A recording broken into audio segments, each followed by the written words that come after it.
number 6? Now, number 6, I mentioned a little bit, when that's you have to develop their desire.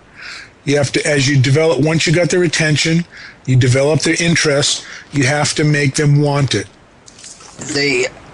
Every decision we make is made emotionally, initially. Doesn't matter what it is.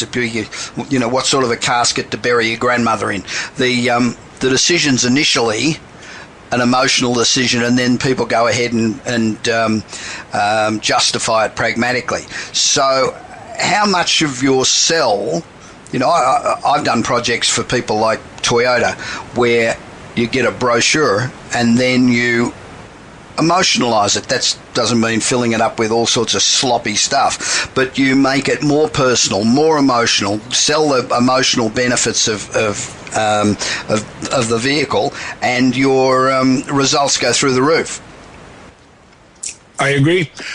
People will buy on emotion. They'll justify it by logic.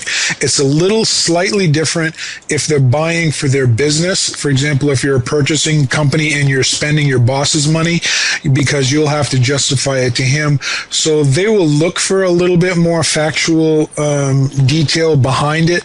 But at the same time, everyone has an emotional component. And if you can touch that hot button, and as many hot buttons as you can, then your chances of making the sale are that much greater. How early in the pitch should you be building this emotional connection? Right from the get-go? Right from the headline? Right from the get-go. And it's not just emotion or logic. What I talk about more is capturing their imagination. Right. Imagination is the key, and imagination has the component of sight, sound, smell, taste, feel. And like I said earlier, if you can make them picture with pleasure, enjoying the benefits after they have become your customer, then in your mind, you've already sold them. They've sold themselves in their imagination, and they're already imagining themselves being a happy customer. Right. So at that point, it's just a matter of getting them to actually take the action to have that manifest itself in their real experience.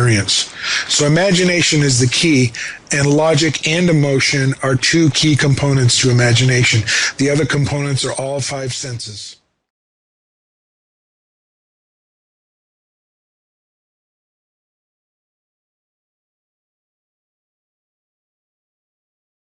Yeah.